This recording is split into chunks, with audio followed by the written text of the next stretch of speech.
en vista de que es una cosa así bastante íntima, la vamos a hacer más íntima todavía.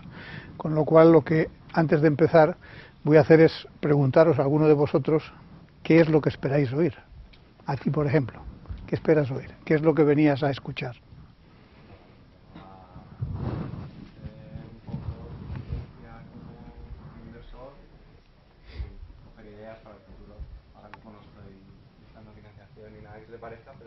Muy bien.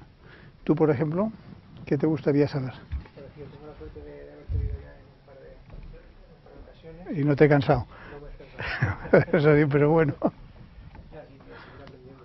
Fenomenal. ¿Tú? Bueno, nosotros sí que estamos iniciando el camino en una startup y queremos empezar a escuchar un poco a las cabezas de Bien. la inversión. Fenomenal. ¿Vosotros? Nosotros también queríamos montar una startup y queríamos ver pues diferentes vías de financiación y tal. Bien, pues entonces, si os parece, voy a hacer una pequeña introducción, voy a centrar el tema y luego lo que quiero es que me preguntéis todo lo que os dé la gana. Es decir, que básicamente quiero que sea muy interactivo, porque estas cosas, si se hace una presentación formal, se queda mucho en el tintero, porque lo que hace el presentador es que se aprende una cantinela de memoria y la suelta a cada sitio que va. Entonces, en cada sitio es un poco diferente. Entonces, dependiendo de la audiencia, hay que contestar unas preguntas u otras. Dejadme que os haga una primera disquisición muy importante. Los proyectos son viables e invertibles, y son dos cosas completamente distintas. ¿Qué es un proyecto viable? Un proyecto viable es aquel que tiene un plan de negocio, aunque no sea nada más que sobre el papel, que cree saber cómo está el cliente al que se va a dirigir y que tiene un producto o que tiene un servicio que puede prestarle a ese cliente. Y normalmente son empresas que a lo largo de 3 o 4 años lo que han hecho es crecer un poco, tener 5 o 6 empleados, probablemente ganar dinero, estar ya ganando dinero, y son unas empresas fenomenales para la ciudad en la que viven, son fenomenales para la gente que las llevan, son las pymes del siglo XXI, pero no son invertibles, ninguna de ellas. Entonces, cuando la gente por la calle dice con mucha frecuencia, es que no hay dinero, lo que pasa es que la mayoría de la gente que no encuentra dinero es porque está en empresas que no son invertibles, sino que son probablemente viables, pero realmente no son interesantes para un inversor. ¿Por qué? Pues porque un inversor lo que busca es una empresa en la que pueda multiplicar por 50 la inversión. ¿Por qué? Porque en la mayoría de los casos se equivoca y pierde todo el dinero que ha puesto. Luego, en aquellas que realmente le van bien, tiene que recuperar el dinero que ha perdido en todas las demás. Por lo tanto, solo se mete teóricamente en aquellas que les ve un gran recorrido. Es decir, si una empresa, nosotros hacemos una prueba que ahora los que tenéis una startup os pido que la hagáis y así nos la hacemos cuando nos vengáis a ver, que es sentar al emprendedor o a la emprendedora delante de un espejo y decirle, han pasado 5 años, todo ha salido como tú te imaginas, descríbenos tu empresa en 5 años. Y en el 98% de las veces, la imagen que ese emprendedor ve no tiene nada que ver con la imagen que ve un inversor. Por lo tanto, esa empresa no es invertible, aunque a lo mejor sea viable. Es decir, ¿qué es lo que pasa entonces con una empresa viable, que no es invertible? No puede conseguir dinero. Puede conseguir dinero de ayudas públicas. Es decir, en estos momentos entidades como ENISA o como el ICO están dando financiación a startups y a ellos, que son el Estado, no les importa que el proyecto sea un proyecto pequeño que luego vaya a ser viable, porque eso es lo que andan buscando, porque son los proyectos que generan puestos de trabajo. Por lo tanto, desde el punto de vista del gobierno, hay que promocionar ese tipo de empresas. Pero no son empresas para un inversor. El inversor realmente está buscando el siguiente Google. Como que en España es muy difícil que salga el siguiente Google, por lo que anda buscando pues es el siguiente Bybit o el siguiente Twenty. Entonces son empresas que realmente pueden en 5 años convertirse en empresas que valen más de 100 millones, más de 150 o 200 millones. Y de esas hay muy pocas. Pero para esas Cuando se encuentran esas, les sobra el dinero. Es decir, cuando una empresa realmente es invertible, consigue ya en estos momentos en España la financiación que necesita sin salir al extranjero, porque hay mucha gente dispuesta a invertir. Pero la disquisición es si soy empresa viable o soy empresa invertible. Y hay muy pocas empresas invertibles. No, pues perdona, eso es lo que a veces oímos cuando, además, ahora como todo el mundo tiene en boca el emprendimiento por todos los sitios, incluso en la tele dice que sí que hay inversores, lo que no hay ideas, y la gente a veces cuando hablas con los amigos dicen, pero ¿cómo no hay ideas? Si ideas hay 1000. Al final no, lo que hay ideas invertibles no hay tantas. No, vamos a ver, hay muchas ideas, pero hay muchas ideas pequeñitas. Ideas pequeñitas que son muy buenas para crear una empresa viable, pero que realmente no son una empresa en la que tú creas que puedes multiplicar por 50 tu inversión. Porque si tú supieras de antemano, en esta voy a multiplicarlo, pues entonces podrías bajar tu rango e invertir en cualquier tipo de empresa. Pero al final lo que pasa es que te tienes que centrar en aquellas que realmente crees que pueden llegar a ser algo. O sea, esas empresas que son pequeñitas y que dentro de 5 años el propio emprendedor se ve con 8 o 10 empleados facturando 1.000.000 de euros, que está muy bien, ganando 100.000 euros y teniendo 2 o 3 empleados de primer nivel y todo el resto, gente que trabaja por 600, 800 euros al mes, pues eso no son empresas que realmente le exciten a un inversor. En Bybit, cuando se la vendimos a Amazon, Bybit tenía 500 empleados. Entonces, ¿cuántas empresas vienen con la idea de que dentro de 5 años van a tener 500 empleados? ¿O la facturación que tenía Bybit de 150 millones? Poquísimas, poquísimas. Entonces, y luego, ¿cuáles de las pocas que dicen que lo van a hacer? Cuando analizas, es que el plan de negocio no da para eso. O sea, hay gente que se pasa al otro extremo. Dice, no, yo es que voy a crear una empresa de 150 millones. Entonces, muy bien. ¿Cómo lo vas a hacer? De momento, ¿quién eres? Tú solo. ¿Qué experiencia tienes? Ninguna. ¿Cómo vas a contratar 150 personas que necesitas? Pues no sé. Pues, lógicamente, eso no tiene consistencia. Es decir, tienes que tener, por una parte, una visión a medio plazo donde crees una gran empresa, donde generes puestos de trabajo y donde realmente tengas una estructura mental de que a lo mejor en el segundo año tienes que tener un jefe de personal que contrate gente, que sepa contratar, que haga carreras para la gente que tienes, que puedas saber cómo vas a contratar a un crack y meterle en tu empresa cuando es una empresa pequeñita y necesitas un crack y no uno de segundo nivel. Todas esas son las cosas que hacen que una empresa sea invertible. En la mayoría de los casos, las ideas son ideas pequeñas. En la experiencia de lo que os decía antes de mirarse al espejo, es decir, todo ha salido fenomenal y lo que te cuenta es que va a tener una casita en la playa, va a estar facturando 1.200.000, 1.300.000, ganando 300.000 euros, que es fenomenal para él, pero claro, para un inversor eso no le sirve. ¿Entendéis? Entonces, ¿cuáles son los pasos que tiene que tener alguien que monte una empresa? ¿Cómo es la recomendación que yo le hago? En primer lugar, ¿qué es lo que ha pasado en los últimos tiempos? Pues que ha descendido dramáticamente el coste de probar las cosas.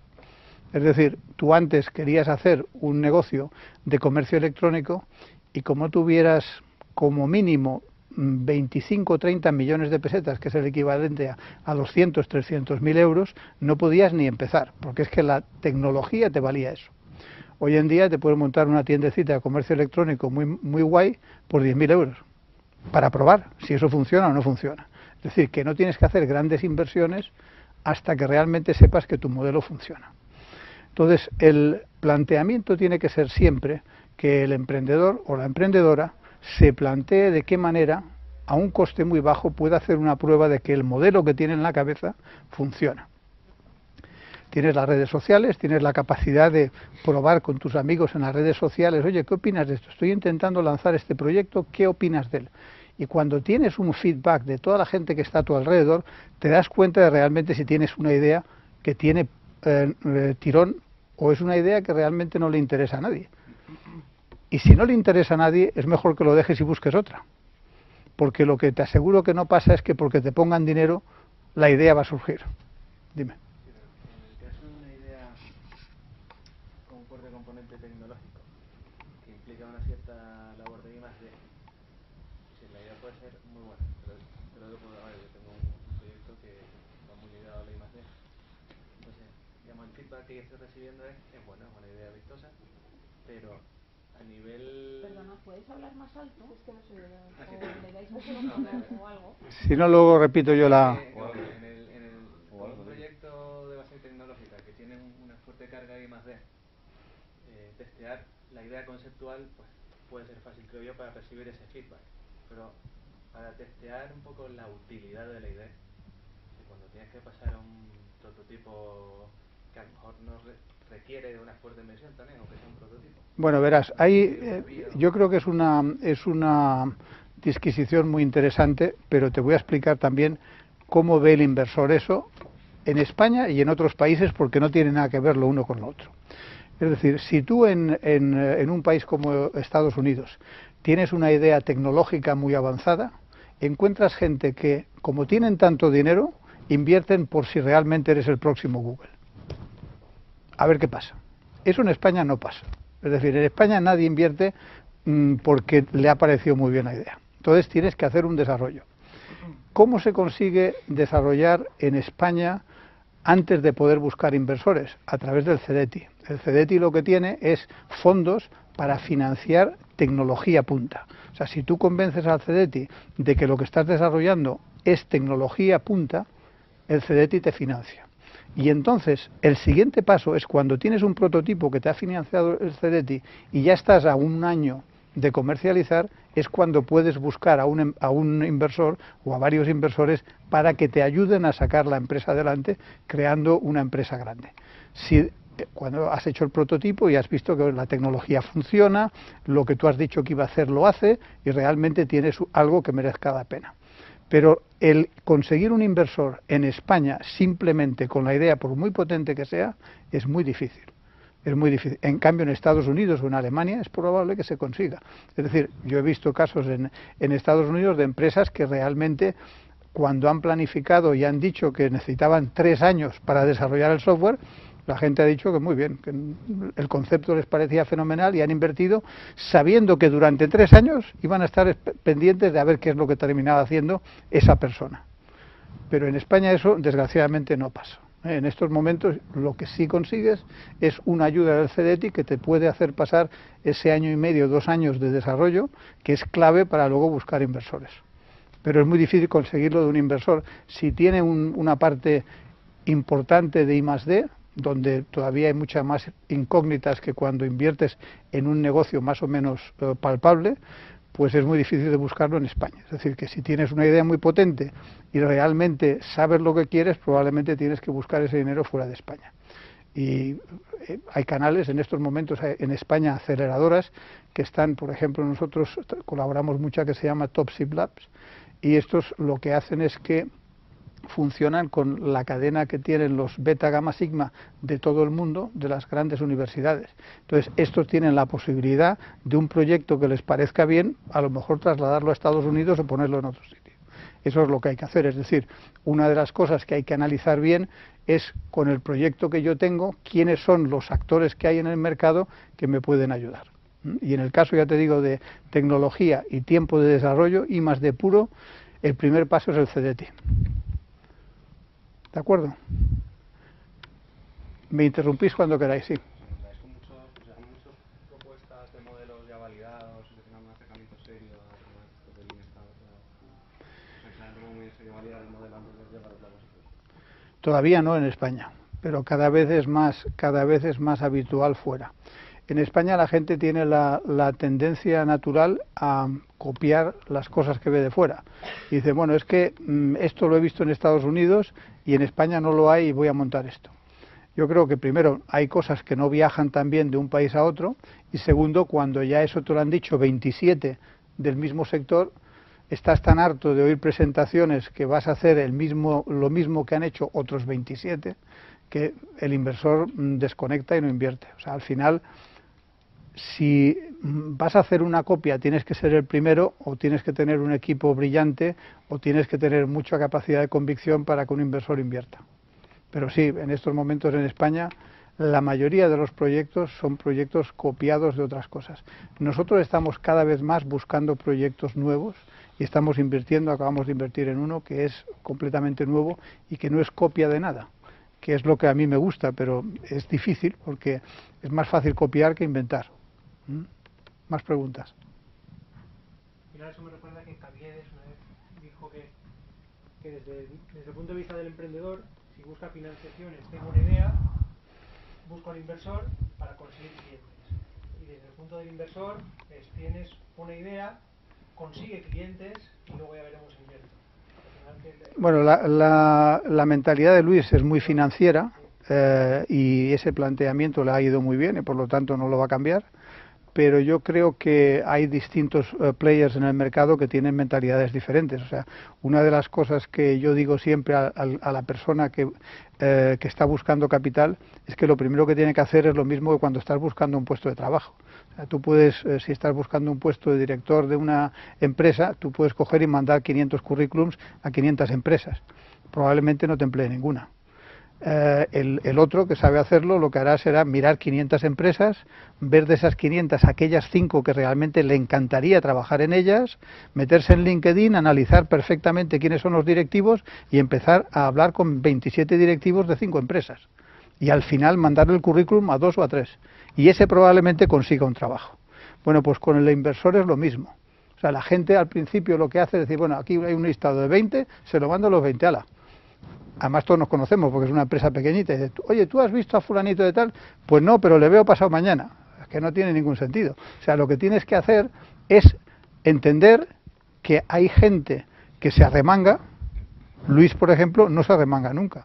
O sea, y lo tiene claro. ¿Por qué? Pues porque le ha funcionado muy bien. Él te dice, oye, primero demuéstrame que tienes clientes. Ya tienes clientes, te financio un poco. Demuéstrame que escala, te vuelvo a financiar. Bueno, pues un método como otro cualquiera y le ha funcionado muy bien, no lo va a cambiar. En cambio, en nuestro caso nos arriesgamos bastante más porque entramos antes que lo que entran ellos y en muchos casos nosotros entramos no porque el proyecto nos parezca que está ya redondo, sino porque creemos que le podemos ayudar a redondearlo. De hecho, estamos entrando cada vez más temprano para redondear la oferta, porque muchas de las cosas que no sabe el emprendedor las conocemos nosotros y podemos mejorar el modelo de negocio. Pero eso no es inversión financiera. Nosotros, de hecho, no invertimos nunca si no podemos mejorar el modelo. O sea, si es solo poner dinero, no entramos. Entramos cuando creemos que hay algo interesante, que hay que mejorarlo y que sabemos cómo hacerlo. Más preguntas. Venga. Más cosas que queréis escuchar del entorno inversor. Dime. En el caso de la adaptación de modelos de otros, pues que están en otros países, ¿qué fuentes de financiación recomiendas? Bueno, yo creo que depende mucho del modelo. Vamos a ver, cuando tú estás copiando un modelo de otros países, lo que tienes que ver y analizar bien primero es si es copiable o no. Es decir, por ejemplo, es muy difícil copiar un modelo que necesita grandes cantidades de dinero, porque en España es muy difícil conseguirlas. Entonces, tú puedes copiar modelos que se pueden lanzar en España pues con una inversión de 200, 300.000 euros. Pero como necesites para lanzarlo 5 millones, es muy difícil. O eres capaz de crear un equipo que sea abrumador, que el inversor diga, bueno, es que aquí hay uno que ha estado en Bybit, otro que ha estado en no sé qué, o sea, que son gente que realmente quiero invertir con ellos, ¿no? Pero es muy difícil, o sea, dificilísimo. Y si es una cosa de 200, 300.000 euros, es más fácil. ¿A quién? Es un poco lo que te he dicho. Cuando analices el tipo de inversiones que tiene cada uno de los inversores que hay en este país, pues verás que cada uno de ellos tiene una tendencia un poco diferente. Y una de las cosas que hay que hacer es, primero, investigarles y luego tomarse el cuidado de hablar con algunas de las empresas en las que han invertido y preguntarles, oye, ¿qué tal es este como inversor? ¿Y qué cosas te ha preguntado? ¿Y cuáles son las experiencias que tienes con ellos? Eso es clave para saber si realmente es la gente con la que te quieres encontrar. O sea, esto de invertir es como un matrimonio. O sea, tú no te casas con cualquiera. O sea, tienes que entenderlo. Entonces, muchas veces la ligazón que tienes que tener con el inversor es importantísima. Y si realmente no funciona la química, no funciona el sector, no funciona el trato que tiene con los emprendedores, pues no dejes que te invierta aunque quiera invertirte, porque va a ser desde el primer día un problema. Sí, pero bueno, al final el tener un inversor implica, digamos, tener que el emprendedor se tiene que someter en cierto modo a la parte del inversor. Entonces, yo estaba pensando más en fuentes de financiación que no te supongan tanto eso, que no sea, pues yo qué sé, desde microcréditos hasta financiación por concursos, o si tenías alguna recomendación. Bueno, yo creo lo que Más os he de dicho al ese estilo. principio, que lo que funciona muy bien es ENISA. ENISA tiene unos préstamos participativos que funcionan muy bien, donde en el momento de lo que es la startup funcionan hasta, me parece que son 75.000 euros, pero luego en cuanto hay inversión y has captado algún inversor, normalmente te duplican el dinero del inversor. Es decir, que si has captado 120 o 130, 150.000 euros de inversores, ellos te ponen otro tanto para que lo devuelvas a 5 o 6 años o a 7 con unas condiciones muy especiales. O sea, que ENISA es un buen organismo para ayudaros. Y luego el ICO está en estos momentos lanzando un nuevo fondo que va a ser un fondo de fondos para ayudar a empresas que quieran invertir en startups para coinvertir, de tal forma que cuando tengas un inversor que ya esté validado por el ICO, si ese inversor te mete 100.000, el ICO te meterá otros 100.000. Y eso lo que va a hacer es que, lógicamente, se consiga más dinero más rápidamente, porque al inversor le cuesta la mitad el riesgo que asume. O sea que en estos momentos, hace 2 años en España prácticamente se había quedado sin dinero, y ahora hay mucha liquidez en el mercado si hay un proyecto invertible, que no viable. Más preguntas. A ver, los que habéis llegado más tarde, ¿qué pretendíais que os contestáramos aquí hoy? O sea, cuando se viene a una cosa de estas, se viene con una idea en la cabeza, ¿cuál es la idea que traíais vosotros? O sea, ¿qué es lo que realmente os gustaría escuchar o que os contestara?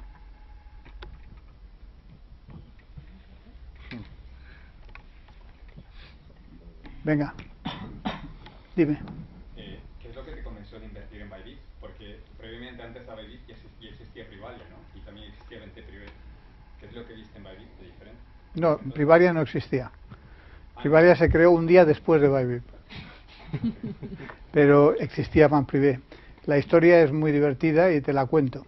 Gustavo García, que es el emprendedor que creó Bybit, era conocido mío, éramos amigos, no tanto como ahora, pero en aquel entonces ya nos conocíamos bastante, y me invitó a comer con otro amigo. Estuvimos comiendo y me dijo que acababa de terminar el MBA del IES y que lo tenía claro, que quería emprender en Internet, pero que no tenía ninguna idea, pero que él venía de IBM y de gestionar empresas y gente, y que lo que se creía capaz es de gestionar una gran empresa. Y que se me ocurría. Entonces yo le dije que estudiara el caso de Banprivé.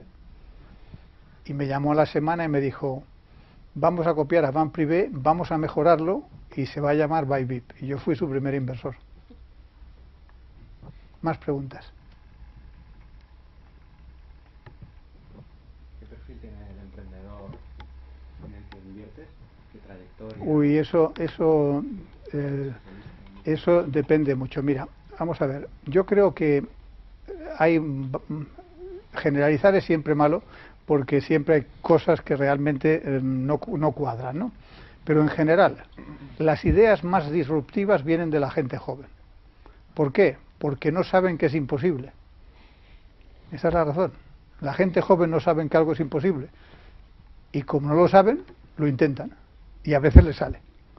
Una persona que ya tiene mucha experiencia no intenta algo disruptivo por completo, porque sabe que es imposible.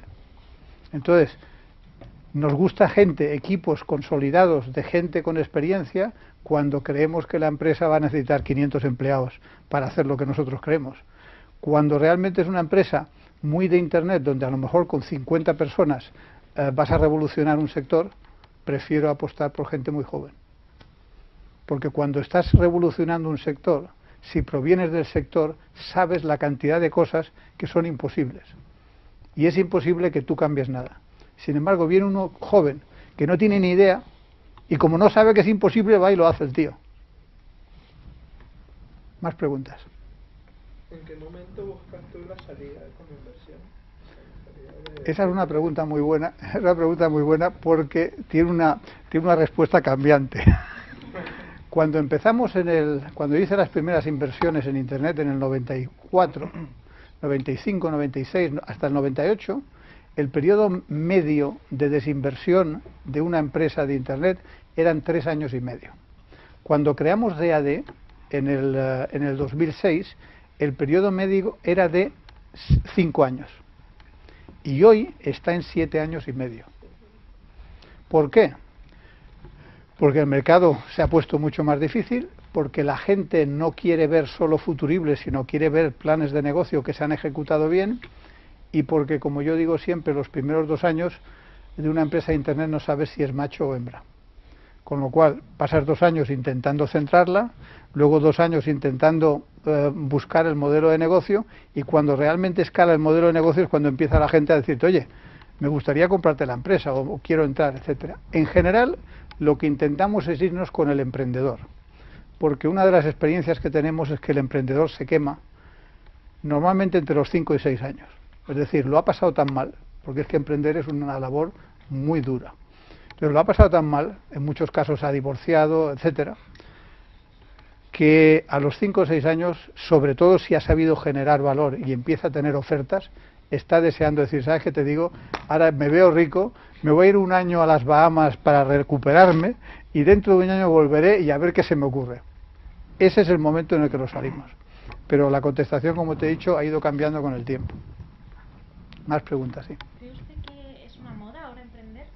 ¿Perdona? ¿Que emprender se ha puesto de moda? ¿Dada la coyuntura? Sí, bueno, ahora un amigo mío dice que ahora los políticos, en vez de besar niños, besan emprendedores. Pero yo creo que es bueno que haya muchos emprendedores. Lo que pasa es que lo que no es bueno es que se le diga a los emprendedores que todo el mundo puede emprender, porque emprender es muy duro. O sea, cualquier empresa de estas grandes que han tenido éxito han estado al borde de quebrar de media entre 3 y 5 veces. Y cuando tienes 300 o 400 empleados y el día 20 sabes que o consigues la siguiente ronda o tienes que presentar concurso de acreedores, pues da la casualidad que hay muy poca gente que sepa mantener el temple, explicarle a los empleados que a lo mejor no les puede pagar el sueldo, pero que tienen que seguir trabajando 12 horas como han trabajado y tiene que conseguir esa seguridad en sí mismo que muy poca gente tiene, y poder dormir cuando sabe que tiene la empresa en bancarrota. Es decir, que el tener un negocio viable es una cosa, porque ahí los riesgos son manejables, pero cuando realmente lo que tienes es diferente, tienes un negocio invertible y empiezas a crecer mucho y necesitas caja, entonces como cada vez que tienes que hacer una ronda, hasta que no has cerrado la ronda te estás quedando sin dinero, pues si tú ves una empresa en Estados Unidos como consiguen rondas muy grandes, pues a lo mejor tienes una empresa que está financiada durante 1 año o año y medio. En España lo habitual es que cuando haces una ronda tengas financiación para 4 o 5 meses y tienes que en esos 4 o 5 meses haber cumplido todos los hitos para que en la siguiente ronda vuelvas a conseguir dinero. O sea, quiere decir que estás con la lengua fuera todo el tiempo y esos 5 años te deja destrozado. Es decir, lo que yo creo que está bien es promover la idea de que tenemos que tener más emprendedores, pero lo que no está bien es decirle a los emprendedores que eso se hace con la gorra, porque en absoluto es así.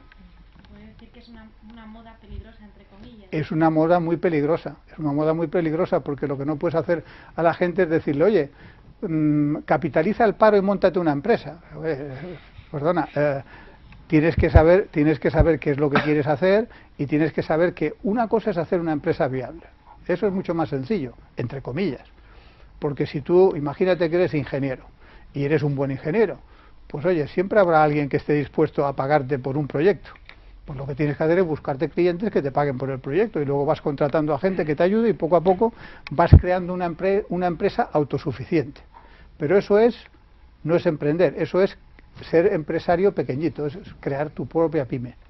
Y eso tiene menos riesgo si estás muy convencido de ti mismo.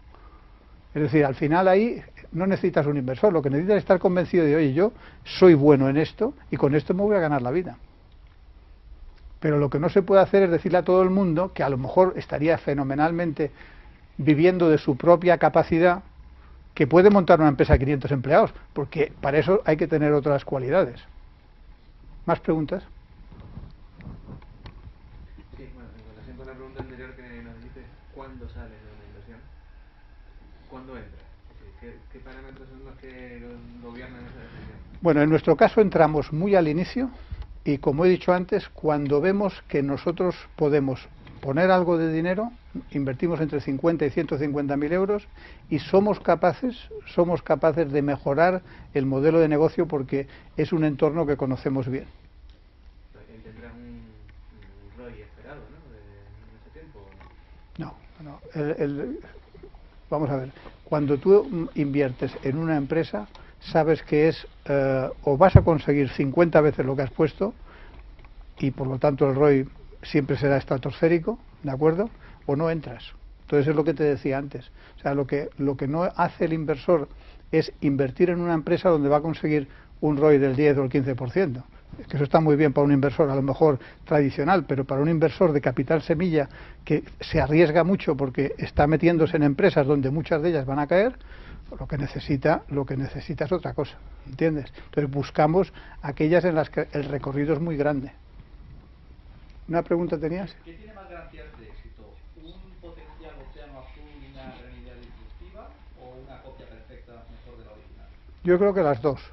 O sea, que son dos cosas completamente distintas. O sea, cuando tú realmente tienes un equipo muy bueno y sabes ejecutar muy bien, es mucho más sencillo copiar algo y hacerlo mejor que al que copias. O sea, por ejemplo, en el caso de Bybit, lo que ellos hicieron mucho mejor que hizo Van Privé es la internacionalización. O sea, ellos salieron en 3 países al mismo tiempo.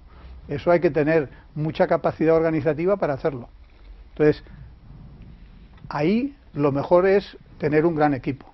Pero sin embargo, si lo que estás es reinventando un sector, pues probablemente hay un equipo joven que no sepa del sector y que tenga una idea disruptiva que parezca que es difícil de implementar o casi imposible, pero que si la implementan tiene un gran recorrido. Más preguntas.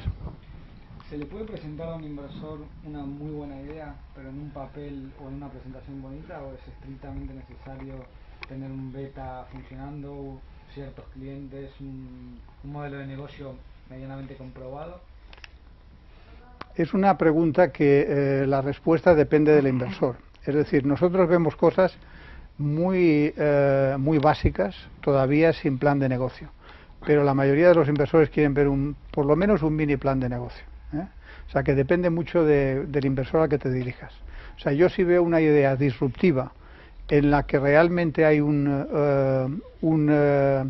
elemento que me llama la atención, no me importa estudiarlo al principio. Te voy a poner un caso muy concreto. Si a mí viene alguien y me dice que va a inventar un algoritmo que mejore un 500% las búsquedas de Google, lo que quiero saber es quién es la persona. Si el tío ha estudiado nada, me lo creo poco. Si el tío es el número 1 de su clase en matemáticas y está haciendo un doctorado summa cum laude, pues empiezo a creérmelo más. Entonces, depende un poco del membrete que traiga la persona y dónde se quiera hacer. Es decir, si tú tienes una experiencia en algo y esa experiencia realmente, esa gente que viene y dice, oye, mira, yo llevo 5 años en el sector, me lo invento, del juguete, y me he dado cuenta que todos los jugueteros tienen este problema y no hay nadie que resuelva esto y quiero resolverlo y necesito 10.000 euros para hacer un pequeño prototipo y luego quiero hacer esto otro y esto otro. Bueno, pues hablaríamos con él. Depende mucho del... Sí. ¿Cómo llega usted el emprendedor? ¿Perdona? ¿Que cómo llegan a usted? O sea, ¿cómo puedo yo, por ejemplo... En cosas como esta, en la página web. Tenemos una página web en la que a través de la página web podéis rellenar un formulario y pedís información, os decís qué es lo que nos tenéis que mandar, que es un pequeño resumen en 1 o 2 páginas, y en base a eso nos contactamos. ¿Y eso en su caso y en general? Es muy parecido, o sea, la gente en algunos casos no es tan fácil como en el caso nuestro, sino que quieren ya un plan de negocio. Y luego en muchos casos funciona muy bien el que te recomiende a alguien, porque eso te da más prestación. Es decir, si hay un inversor que ya está metido o que quiere meterse y que busca otro inversor, muchas veces ese mismo inversor es el que te ayuda a conseguir el resto de la inversión, llamando a gente que sabe que coinvierte con él. ¿Más preguntas?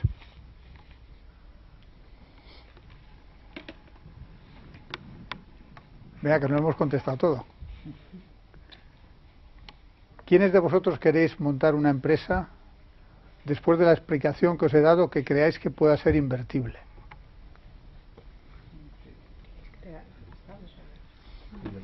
¿Y a qué os parece una empresa invertible? O sea, una empresa invertible, ¿vosotros creéis que qué es lo que va a tener 5 años después de crearla? ¿Cómo va a ser de tamaño? Si hablamos, o sea, de tamaño de número, igual no, ahí no podríamos ser lógicos, pero sí que creemos que una empresa a 5 años tiene que tener un modelo escalable, tanto a nivel nacional como a nivel internacional, y además en unidades de negocio, que empiece con una unidad de negocio, pero al tener esa base de clientes se puede ofrecer otras unidades de negocio. Pero ¿cuánto crees que puedes facturar en 5 años? Vos sos un número fijo. Pues 50 millones. 50 millones, 60, depende. Bueno, eso ya empiezan a hacer, eso empiezan a ser cifras interesantes. Fijaros que las cifras hay dos tipos de cifras. Unas que son las cifras de la facturación, que es importante, pero hay otra cifra que puede ser muy importante también, que es la de número de usuarios intensos. Es decir, a mí me llama la atención, lógicamente más, una empresa como Bybit, que factura 500.000 euros el primer año, 5 millones el segundo, 25 el tercero, 80 el cuarto, y se vende cuando está facturando ya 150 millones en 5 años. Pero también me llama la atención una empresa que no está facturando nada, pero tiene 100 millones de usuarios, como es Twitter, que vale mucho más. Entonces, el problema es cuando estás, que no eres, ni tienes un modelo de negocio que facture mucho, ni tienes un modelo de negocio que crezca mucho porque tenga muchos usuarios fieles. Es decir, yo si tengo en un país como España 10 millones de usuarios en mi página, te aseguro que encuentro modelos de negocio, sobre todo si no vienen a la página una vez y no vuelven más, sino que están todos los días en la página. O sea, si yo tengo 10 millones de usuarios, de los cuales 2 millones de esos son usuarios mensuales, te aseguro que es un negocio que me interesa, porque ya encontraremos el modelo de negocio, porque tiene masa crítica. Es decir, o tienes masa crítica o tienes rentabilidad, y lo ideal es que tenga las dos cosas. Más preguntas. ¿Había otra pregunta? ¿Cuál es el mejor momento para ir a visitarle? O sea, cuando has llegado a la conclusión de que somos tu partner ideal. Claro, bueno, pero esa conclusión, por ejemplo, nosotros tenemos una startup, digo yo y 3 socios míos, tenemos una startup, llevamos un año construyéndola, hemos salido ahora, hemos levantado 70.000 euros de Friends and Family, y bueno, y la idea es ir en septiembre, octubre, cuando ya estamos viendo que nos quedarían 3 meses de financiación, a buscar. No sé yo creo que te queda un paso que debieras de dar, porque si has conseguido 70.000 euros de Friends and Family, puedes conseguir 75.000 de NISA. Hemos pedido una NISA, pero... ¿De cuánto? De 75.000. Pero hasta septiembre, octubre, no nos lo van a dar.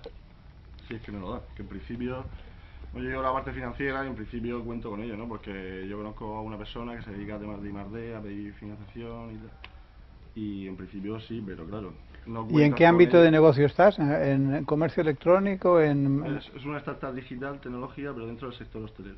¿Del sector hotelero? Hostelero. Trabajamos muy en línea con la Federación Española de Hostelería, con quien nos hemos apoyado. Pues ves, si analizaras bien a los inversores, verías que nosotros no somos inversores del sector hotelero. O sea, nosotros no invertimos en el sector hotelero ni en el sector de viajes porque no tenemos el know-how adecuado para ello. Es decir, yo podría invertir dinero, pero no puedo invertir conocimiento porque no tengo ese conocimiento. Entonces, el hablar conmigo es una pérdida de tiempo porque realmente yo no estoy en ese sector y sin embargo hay mucha gente que invierte en el sector hotelero. Más preguntas. Es que es un poco volviendo a eso. ¿Cómo sabemos en qué invierten? O sea, yo no quiero ni perder mi tiempo ni hacerle perder tiempo a usted o a quien sea. ¿Tú estás en LinkedIn? ¿Perdón? ¿Estás en LinkedIn? Sí. Pues utiliza LinkedIn. Te metes en LinkedIn, miras el perfil de los inversores, que no somos tantos. En España hay como mucho 50 reconocidos, de los cuales muy activos somos 15. Y lo que tienes que ver es en qué empresas han invertido y ver el que ha invertido en empresas más parecidas a la tuya. Llamar a esas empresas parecidas a la tuya en otros sectores a las que han invertido, hablar con el emprendedor y decirle, oye, mira, yo quiero dirigirme a tu inversor, este es mi modelo, ¿qué te pregunto a ti? ¿Qué experiencia tienes con él? Ese es el camino. Más preguntas.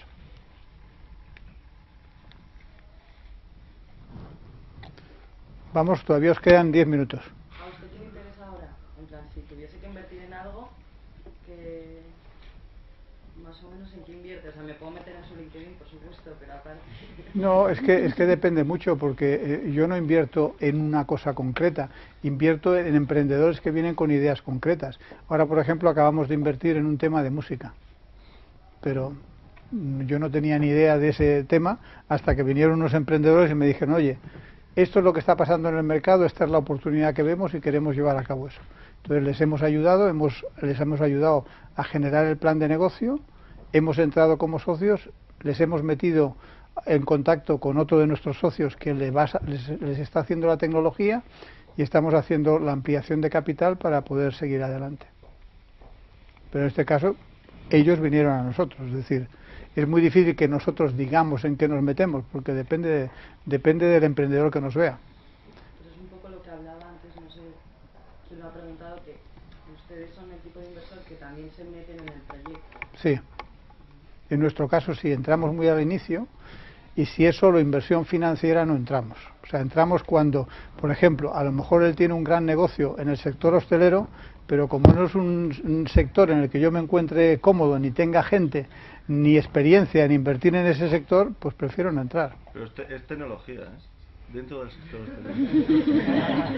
No, ¿de manera? Pero me da igual, es que mi gran valor para un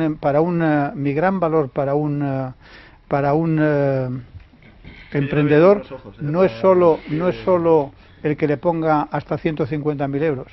Lo más importante es que descuelgo el teléfono y conozca a mucha gente. Y mucha gente me hace caso. Y en el sector hostelero es que no conozco a nadie. O sea, no tengo esa relación. O sea, no, y hay mucha gente que sí la tiene. Entonces depende mucho del tipo de negocio. O sea, por ejemplo, yo no invierto en software. ¿Por qué? Pues porque requieren unos tiempos de maduración que no son los que yo estoy acostumbrado y tampoco tengo mucho conocimiento del sector. Hay gente especializada en eso. O sea, por ejemplo, hay una empresa que se llama Bullnet que hace solo proyectos de software. Eso es lo que hay que entender del mercado. Entonces, ¿me recomienda algún inversor en concreto? Si es de software, yo hablaría con Bullnet. Bullnet tiene una página web, puedes ver lo que hacen y las empresas que han invertido, y si ves que son empresas similares a lo que hacéis vosotros, pueden estar interesados. Sí. Cuando ustedes invierten en una empresa, es decir, lo que ha dicho es decir, que no solamente dan capital, que invierten, sino que también actúan en la empresa. Entonces, el papel del emprendedor, ¿en qué se queda? No, nosotros no actuamos en la empresa nunca. Actuamos en el emprendedor. Es decir, le decimos al emprendedor, tu negocio, tal y como lo tienes, tiene esto, esto y esto que nos suena bien. Esto y esto que nos suena mal. A ver qué sugieres para corregirlo. Necesitas contactos en este y en este sector y te podemos ayudar. La tecnología que tienes no es suficiente y te voy a poner un socio de tecnología para que te lo resuelva. Eso es lo que hacemos, pero trabajamos a través del emprendedor. Nosotros no tenemos ni ganas, ni tiempo, ni recursos para meternos en la empresa.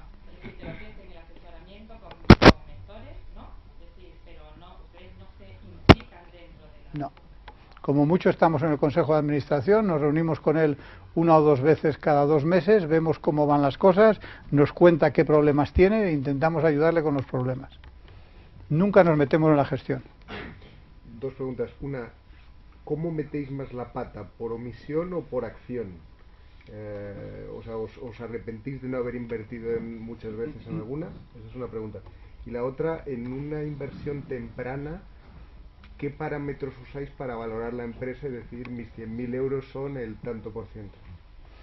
Bueno, eso es una pregunta compleja porque realmente es una ecuación difícil de definir.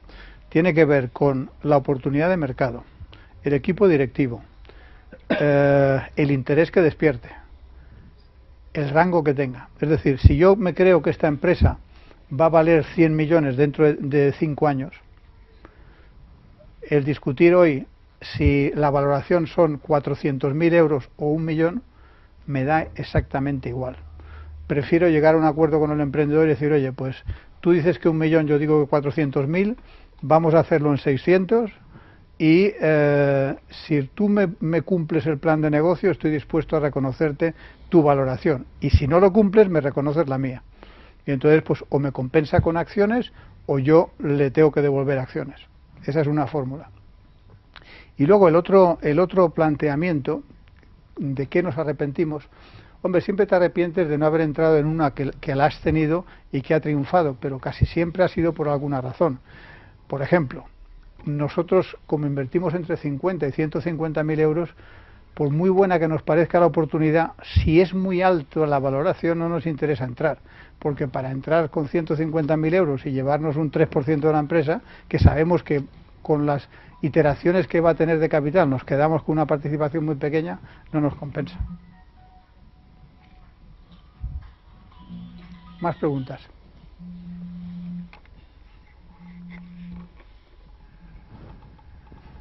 Cinco minutos. Tenéis para 2 preguntas. ¿Alguna cosa que no me hayáis preguntado?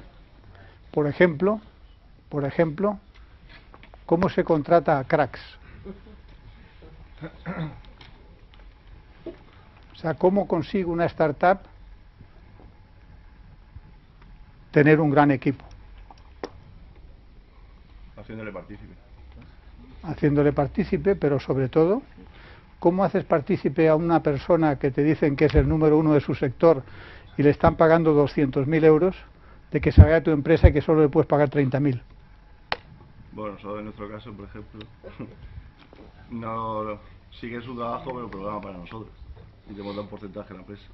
Entonces echa un montón de horas fuera de su trabajo. Yo creo que la mayor venta, la más difícil de un emprendedor no es al inversor, es a su equipo. Es decir, muchas veces no se consigue la financiación porque no se tiene el equipo. Y no se tiene el equipo, ¿por qué razón? Porque en la mayoría de los casos, la historia que cuenta el emprendedor no se la cree. Es decir, que una de las grandes experiencias de alguien que lleva tanto tiempo como nosotros es como el intuir si alguien realmente lo que te dice se lo cree o no. En el 90 y mucho % de los casos no se lo cree. Es un show, está haciendo teatro. Ha estado preparándolo, ha estudiado que necesita venderte, que aquello va a ser un negocio de 100 millones, pero es que como el tío se da con un canto en los dientes, si vale 3, se le nota. Y entonces no inviertes. Entonces, ¿por qué la gente no presenta los proyectos bien? Porque no la tiene la gente de la categoría que necesita muchos proyectos. O sea, tú tienes proyectos malos con gente muy buena y al revés, proyectos buenos con gente regularín. Entonces, dependiendo del tipo de negocio, tienes que ser capaz de entender, yo este negocio no puedo hacerlo si no tengo credibilidad. Y para tener credibilidad tengo que tener a un tío que tenga este perfil. Y lo buscas por internet y encuentras en LinkedIn a 3 o 4 y les persigues hasta que les haces un speech y el tío dice, joder, esto es lo que andaba yo buscando. y te dedica en cuerpo y alma a ayudarte a conseguir ese dinero y esa financiación porque cree en tu idea. Y entonces ese equipo es imbatible. Pero hay muy poca gente que sea capaz de hacerlo porque eso lleva tiempo y mucha convicción. O sea, tienes que tener realmente gran convicción para que alguien que tiene un gran sueldo se olvide de ese gran sueldo y se ponga a trabajar contigo 18 horas al día. Muy bien, pues tenemos tiempo para la última pregunta. Así que decidme si tenéis alguna. ¿Qué opinas de coger un proyecto y subcontratar a otra empresa que te haga el desarrollo? O sea, eso no de meterte tú al 100 en la empresa ahora mismo, o sea, en la idea ahora mismo, sino subcontratar un poco la idea para poder mostrar un beta o lo que dicen, ¿sabes? Porque sin nada, o sea, con una idea, vale, sí, es complicado conseguir, por ejemplo, inversión. Sí, pero un inversor genial, pero un inversor no invierte nunca si la persona que le presenta el proyecto no está 100% dedicada al proyecto. Otra cosa es que tú puedes, mientras estás trabajando en una multinacional ganando 200.000 euros, puedes coger y gastarte 50.000 euros en crear un prototipo, que eso te lo hace alguien, y luego tú dejas la empresa cuando ya tengas el prototipo. Eso es perfectamente viable. Pero lo que no puedes es levantar dinero, ir a buscar a un inversor mientras estés trabajando en la gran empresa. O sea, el primer paso que tienes que dar es, si tú no estás convencido de que merece la pena dejar un puesto muy bueno para dedicarte a tu empresa, es que no estás convencido de la idea. Y entonces no vas a convencer a un inversor. Es importante para el inversor entonces ver que parte de ese equipo por lo menos ha dejado su puesto de trabajo y se ha focalizado. Los emprendedores al 100%. Puede tener un equipo donde tenga asesores que no estén full time, pero el equipo directivo tiene que estar full time en el proyecto, si ya sea una persona, 2 o 3. ¿Y si están varios proyectos? ¿Están varios proyectos? Tampoco. Mira, es tan difícil sacar adelante un proyecto que intentar sacar adelante 3 o 4. Mira, los emprendedores en serie son primero muy raros y luego hay muy pocos que lo hagan bien todas las veces. O sea, han tenido un gran éxito y luego tienen varios errores hasta que vuelven otra vez a cogerle el truquito a la cosa. Es decir, que al final el emprendedor tiene que estar full time en su proyecto, y si ha dejado un gran puesto para ir a eso es porque está muy convencido. Y si es una persona muy joven que nunca ha tenido trabajo, entonces tiene que hacer un trabajo previo de motivación para que el inversor le escuche, que tiene que ser muy bueno. Y tiene que ser muy bueno porque se lo tiene que preparar muy bien. Oye, pues muchas gracias a todos por venir, y espero que os haya servido de algo. Muchas gracias.